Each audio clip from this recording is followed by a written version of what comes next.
à tous et merci de suivre Ailleurs dans le monde. Le premier cas de Covid-19 en Afrique a été révélé le 15 février 2020, 2 mois après celui de Wuhan en Chine. Depuis, le virus est répandu sur presque la totalité du continent. À la date du 15 mai, l'on compte près de 2500 décès et 23 000 guérisons pour plus de 67 000 cas de contamination dans 53 pays africains. Le nombre de cas en Afrique augmente à un taux d'environ 25% par jour. Alors comment faire pour ralentir l'expansion exponentielle du virus? Quelle est la riposte sanitaire mise en place par les États africains? De quels protocoles de soins ont bénéficié les malades guéris dans la sous-région? Quel est l'état des lieux de la recherche sur le continent? Cette semaine, nous serons en liaison avec des spécialistes de la santé du Sénégal, du Bénin et du Congo. Professeur Francine Toumi, bonjour. Vous êtes la présidente de la Fondation congolaise pour la recherche médicale à Brazzaville. L'Afrique a été confrontée au virus d'Ebola en 2014. Quelles leçons peut-elle tirer pour faire face au coronavirus? L'épidémie d'Ebola en 2014 en Afrique de l'Ouest a servi de leçon d'abord aux scientifiques parce que cela a montré l'importance de se préparer à l'avance, donc d'avoir des procédures en place, des laboratoires, un minimum d'infrastructures pour pouvoir répondre aux besoins de nos pays, et puis les autorités aussi. Cela leur a servi de leçon parce qu'ils se sont rendus compte qu'il était très important de soutenir la recherche conduite par les Africains en Afrique. Vous avez invité les dirigeants africains à investir davantage dans la recherche et la science. Existe-t-il à ce jour des recherches menées conjointement sur le continent contre le Covid-19? Effectivement, les scientifiques africains collaborent. Nous collaborons avec de nombreux pays, le Gabon, la Tanzanie, l'Afrique de l'Ouest, le Ghana et bien d'autres, au travers du réseau Pandora que je coordonne, réseau Pandora donc, dont le but est de préparer donc, les institutions, les pays à répondre aux épidémies de maladies infectieuses. Ce réseau existe depuis plus de 2 ans.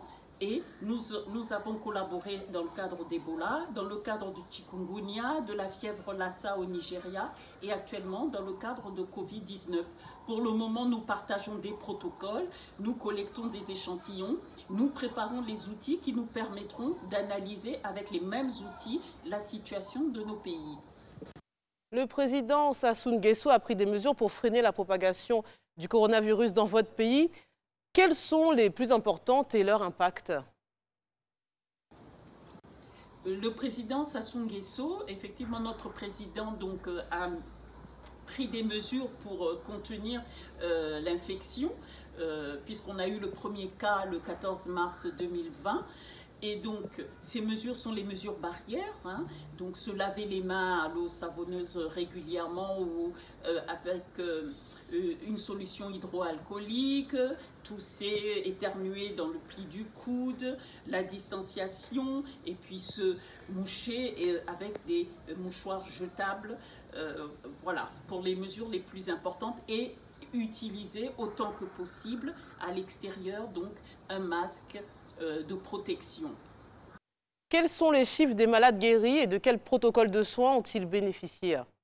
Traitement curatif utilisé au Congo, donc il y a une bithérapie qui inclut donc les dérivés de la chloroquine et une antibiothérapie, et une trithérapie incluant donc un antiviral de première ligne, tel l'antiprotéase, voilà. Donc, et la durée totale du traitement est de 10 à 15 jours. Les populations de l'Afrique subsaharienne semblent moins vulnérables face au Covid-19. En tant que spécialiste des maladies infectieuses, quelle explication scientifique pouvez-vous nous donner sur le sujet? On voit bien effectivement que le nombre de cas est significativement bien plus inférieur en Afrique subsaharienne. Les explications pour le moment est que beaucoup moins de tests ou de personnes ont été diagnostiquées en Afrique. Est-ce que l'explication serait ailleurs? Est-ce que suivant les contextes géographiques, la virulence ou la propagation du virus est différente? Pour pouvoir, je peux émettre beaucoup d'hypothèses dans le fond, mais le plus important, c'est de tester ces hypothèses. Beaucoup, on voit dans la littérature ou dans les débats que l'immunité est mise en avant, qu'il y aurait peut-être une immunité plus importante contre ce virus dans les populations africaines. Pour pouvoir répondre, il n'y a qu'une seule chose qu'il faut faire, c'est de faire les études, c'est que la science apporte la réponse. Et donc pour moi, je vois là un grand défi pour les scientifiques africains. C'est leur responsabilité d'apporter cette réponse, d'étudier, de regarder là quel est le niveau des anticorps contre ce virus dans nos populations, suivant en Afrique de l'Ouest, en Afrique centrale, en Afrique de l'Est, pour pouvoir voir s'il y a vraiment des différences par rapport aux populations européennes, regarder, séquencer le virus qui circule et voilà, étudier, mener des études sciences sociales pour pouvoir expliquer ce qu'il en est. Mais dans le même temps, il faut que les diagnostics, les tests soient de plus en plus nombreux pour qu'on ait les vrais chiffres de l'infection dans nos populations. Et à ce moment-là, on pourra apporter des réponses basées sur la preuve, quelle que soit cette réponse. Prenons la direction du Bénin pour rencontrer le désormais célèbre professeur Valentin Agon. Bonjour, dites-nous-en un peu plus sur vous et surtout sur la situation du coronavirus dans votre pays. Je suis docteur Valentin Agon, je suis béninois, mais surtout panafricaniste, parce que tout mon cœur embrasse l'Afrique. Concernant la situation du coronavirus au Bénin, notre gouvernement, celui du Bénin, se bat vraiment et nous saluons les efforts du gouvernement béninois. Et le pays vient de sortir de confinement, confiné depuis quelques semaines. Le pays était coupé en deux pour éviter la contamination générale. Et c'est un grand effort que le gouvernement a déployé. Et compte tenu de l'économie, le pays est ouvert, mais dans une situation surveillée. En situation coronavirus, aujourd'hui, nous sommes à 327 cas confirmés. Nous avons malheureusement 2 décès et nous avons 242 personnes sous traitement et 76 guéris. Professeur Valentin Agon, vous êtes connu pour avoir mis au point l'apivirine. De quoi s'agit-il très exactement? Apivirine, c'est un extrait de plante, c'est du totum et purifié de plantes médicinales de notre région. Mais une fois purifié, nous avons un composé de 5 familles chimiques, c'est-à-dire les tanins, les saponosides, qui sont abondants dans ce composé. Et nous avons aussi les flavonoïdes, les stérols et les tritépènes. Et donc l'ensemble de ces 5 familles ont développé une synergie, une frappe antivirale contre le VIH. C'est pourquoi les porteurs de VIH l'ont utilisé pendant des années avant que les trithérapies n'arrivent. Donc c'est un genre d'antirétroviral efficace. L'apivirine est un médicament produit au Bénin utilisé dans le traitement du sida. Pourquoi ce traitement serait-il efficace contre le Covid-19? Pour démontrer l'efficacité d'un produit contre une maladie donnée, il y a des paramètres qu'il faut suivre. Dans le cas de coronavirus, d'abord, il y a l'aspect clinique. Il y a les symptômes. Donc, au plan clinique, ce que le malade exprime comme malaise et ce que le médecin a vu comme symptômes évidents. Et la première préoccupation est que c'est au plan clinique que le malade soit bien. Donc, l'amélioration des conditions cliniques du malade. Le deuxième paramètre, ce sont les paramètres biologiques. Et dans le cas de Covid-19, c'est de rechercher le matériel génétique de Covid-19 dans la gorge et dans les voies nasales du malade, du patient. Et donc, on le fait par PCR. Et une fois le malade a été testé positif par PCR, sous apivirine, 4 jours, 5 jours maximum, on fait de nouveau le test pour voir si en moins d'une semaine, le test est resté positif ou non. Mais dans le cas de apivirine, le test sera négatif au plus grand tard, au 6e, 7e jour. Certains sont négatifs même au 3e jour, sous apivirine. Ce que nous avons constaté à Orléans, en France, et aussi en Côte d'Ivoire. Donc, nous sommes convaincus que apivirine est une solution, la solution efficace, la solution africaine efficace contre Covid-19. Avec apivirine, on n'aura pas l'hécatombe en Afrique. Nous avons cette conviction, mais il faut l'éprouver classiquement. Il faut l'éprouver scientifiquement. En dehors de ces observations que nous avons faites, c'est pourquoi il faut des essais bien établis pour confirmer ce que nous disons, ce que nous avons fait de façon empirique. Alors que diverses recherches sont conduites pour trouver des solutions adaptées aux Africains, le Burkina Faso, le 27 mars dernier, a annoncé le lancement de 2 essais cliniques, dont l'un portant sur l'apivirine. Quels sont les résultats obtenus actuellement? 2 essais en cours au Burkina Faso, dont l'un porte sur apivirine. Cela est une audace africaine. Le Burkina Faso est un pays différent. C'est un pays audacieux. C'est le pays des hommes intègres. Et donc, cette intégrité humaine se démontre à travers cette audace scientifique quand le gouvernement burkinabé lance 2 essais. Moi, je salue cette intégration africaine.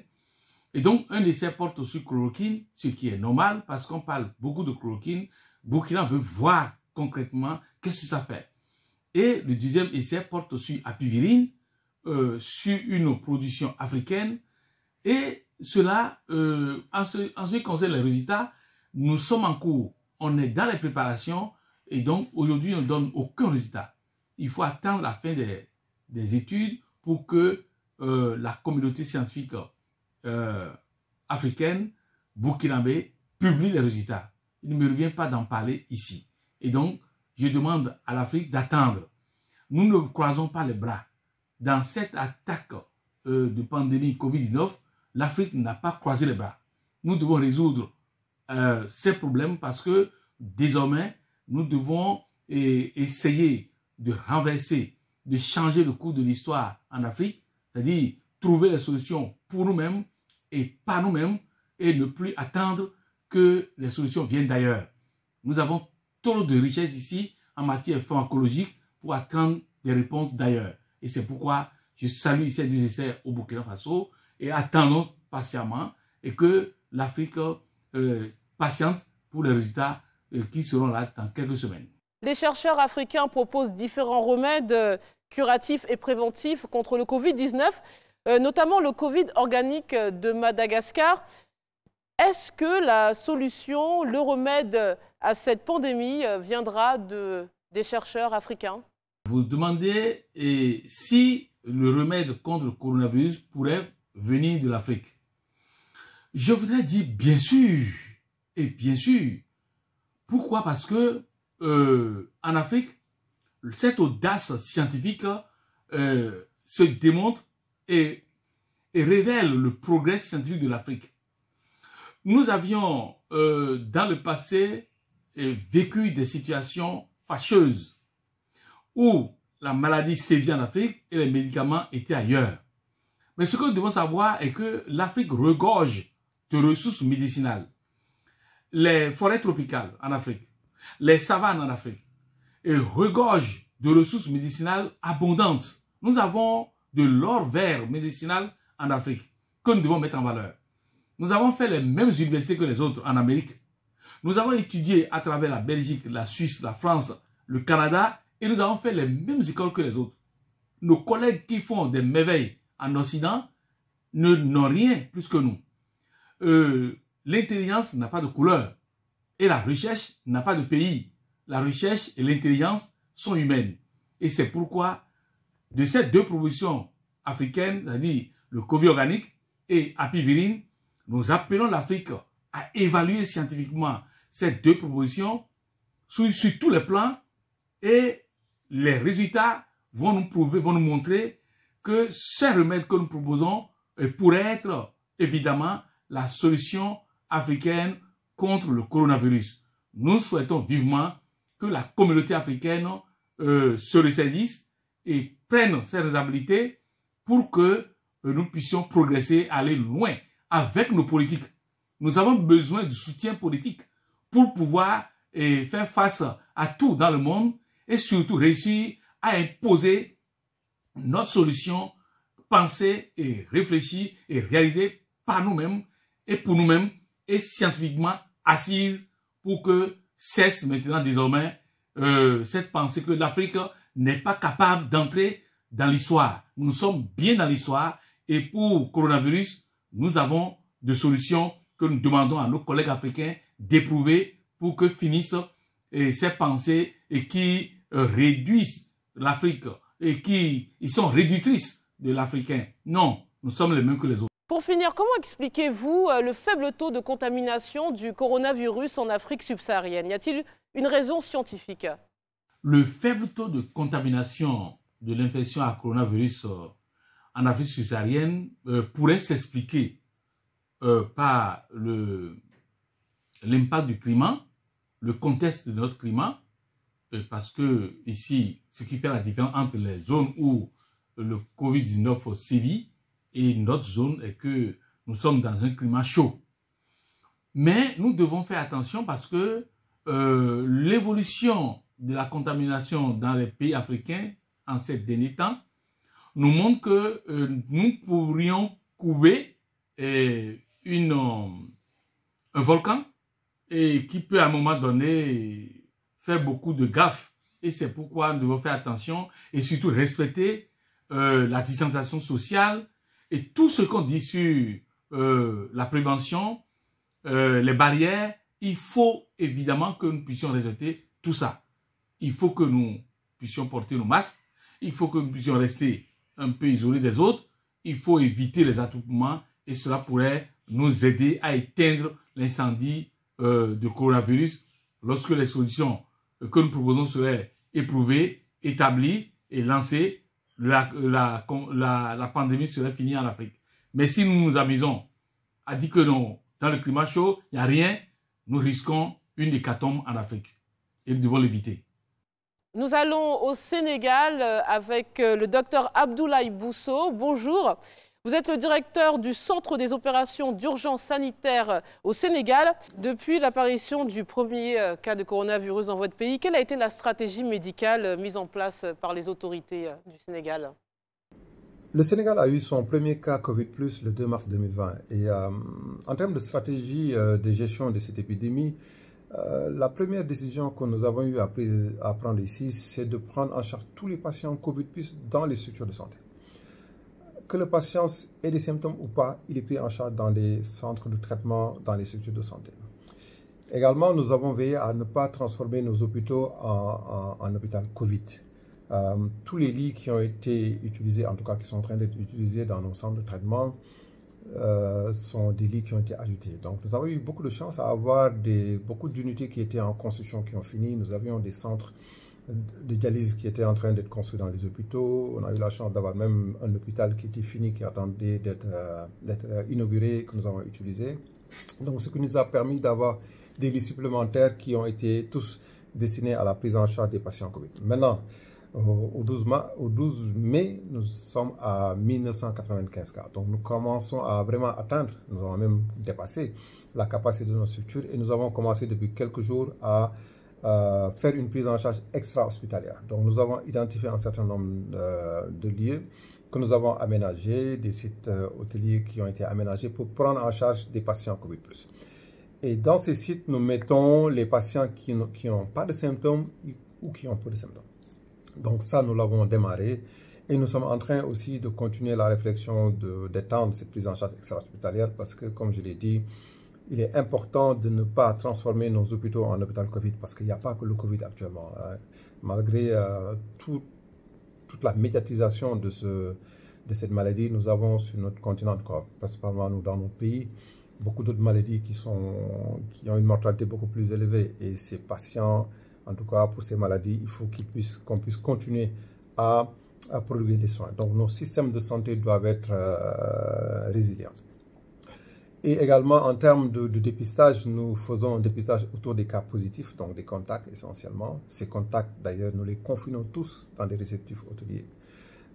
Il est vrai qu'aujourd'hui aussi, nous commençons à avoir une tension dans la capacité de nos réceptifs hôteliers qui ont été tous, presque pour la plupart, réquisitionnés par l'État. Là, nous sommes en train d'aller dans une autre phase de réflexion pour étudier le confinement à domicile. Nous savons qu'il n'est pas très facile dans nos pays africains. Nous connaissons un peu comment nos maisons sont construites, le nombre de personnes qui y vivent. Mais une réflexion est menée parce qu'à un moment, nous serons obligés de basculer à ce confinement à domicile. Pour la prise en charge des patients, le protocole qui est utilisé ici est à base, nous utilisons l'hydroxychloroquine et l'azithromycine et les autres médicaments dans le cadre des traitements symptomatiques. Donc voilà un peu par rapport à la prise en charge, ce que la stratégie que nous développons actuellement pour pouvoir faire face à cette épidémie et prendre en charge l'ensemble des patients que nous avons. Je peux ajouter aussi qu'en termes aussi de diagnostic laboratoire, nous avons deux structures qui actuellement font le diagnostic, l'Institut Pasteur de Dakar et un autre laboratoire qu'on appelle l'IRSF. Nous avons une stratégie aussi décentralisée de ces laboratoires qui ont des unités mobiles au niveau à l'intérieur du pays, ce qui nous permet vraiment de réduire le rendu des résultats. Donc tous les prélèvements qui sont faits dans la journée, les résultats sont obtenus. Et aujourd'hui, nous avons franchi la barre des 1000 tests par jour. Donc ce qui est très important et qui te permet vraiment d'avoir une bonne visibilité sur l'incidence de la maladie dans ce pays. Parlez-nous des résultats obtenus. Par rapport aux résultats que nous avons obtenus, là nous voyons quand même que nous avons un taux de guérison qui est assez intéressant, à plus de 45%. Au 12 mars, nous avons une mortalité à 1%, 19 patients décédés, essentiellement des patients graves, des patients âgés qui sont décédés pour la plupart dans nos unités de réanimation. Et aujourd'hui, d'ailleurs, dans cette prise en charge de réanimation, nos médecins intensifs réanimateurs, en tout cas nos services de réanimation, vont plus dans le sens de ne pas intuber les malades. Nous avons effectivement eu d'excellents résultats sur beaucoup de patients pour lesquels une ventilation assistée, en tout cas une intubation, n'a pas été faite. Et ça a permis de récupérer certains qui sont sortis de nos réanimations guéries. Donc les résultats préliminaires que nous avons, en tout cas dans le cadre de l'utilisation de ce protocole thérapeutique hydroxychloroquine, azithromycine, nous semblent nous donner de bons résultats. Il est vrai aussi que plus de 95% de nos patients sont des cas simples, et ça aussi, ça nous aide beaucoup de ne pas avoir tous ces cas graves que nous craignons. Et dans la stratégie aussi de gestion de ces cas graves, des unités de réanimation sont en train d'être développées au niveau périphérique essentiellement, parce qu'au niveau de Dakar, nous avons des unités de réanimation qui sont capables de prendre en charge. Pour le moment, c'est essentiellement développé à Dakar. Et les unités de réanimation sont en train d'être renforcées et développées au niveau des différents hôpitaux régionaux, en tout cas des différents centres où nous avons des patients qui sont pris en charge. Votre pays a été l'un des premiers touchés en Afrique de l'Ouest. Le président Macky Sall a récemment échangé avec son homologue malgache sur l'Artémisia. Est-ce une piste de réflexion? Est-ce une solution pour votre pays? Le président de la République du Sénégal, M. Macky Sall, a eu à échanger avec son homologue malgache sur un peu le produit que nos collègues malgaches ont eu à développer, le Covid Organics, qui est à base d'Artémisia. C'était, je pense, pour le président de la République du Sénégal, aussi une manière de soutenir cette initiative malgache, cette initiative africaine, de trouver une solution face à cette pandémie. Et c'est des initiatives qu'il ne faudrait pas sous-estimer. Il est important qu'on puisse quand même mettre en exergue toutes ces initiatives dans le cadre de la recherche de solutions face à ce Covid. Même si effectivement il faudra que toutes ces initiatives soient basées sur des preuves scientifiques réelles. Ce que je peux dire, c'est qu'au Sénégal, aujourd'hui, ce produit n'est pas encore utilisé. Nous ne l'avons pas encore à disposition. Mais aussi, ça a aussi suscité la curiosité de nos scientifiques ici. Certains ont eu à travailler avec l'Artémisia. Ils sont en train de réfléchir et développer des protocoles pour voir un peu si ce produit pourrait être efficace dans la prise en charge des patients COVID+. Ce qu'il faut savoir, c'est qu'aujourd'hui, pour pouvoir mener une étude clinique, une étude de recherche, il faut que cette étude soit validée par le comité éthique. Et donc, toute éthique, tout essai qui devra se faire devra passer à travers ce comité éthique. Maintenant, il faudra effectivement qu'au-delà de ça, que l'Afrique ne soit pas en reste dans ce concert scientifique de recherche de solutions. Des solutions peuvent exister et comme je le dis, il ne faudrait pas minimiser les initiatives. Il faudrait surtout que ce soit basé sur des preuves scientifiques, sur des études sérieuses et rigoureuses. Et sans nul doute, la solution pourrait venir du continent africain. Alors, existe-t-il une collaboration avec des experts de la sous-région ou d'autres continents dans la lutte contre le coronavirus? En termes de collaboration, par rapport à cette crise, nous n'avons vraiment pas de collaboration avec d'autres pays, aussi bien africains qu'européens. Nous avons des organisations internationales qui ont ici l'Organisation mondiale de la santé, le CDC, l'UNICEF, l'USAID et autres. Mais aujourd'hui, toute la stratégie de prise en charge est développée par le pays. Le pays a le leadership de la réponse face à cette épidémie.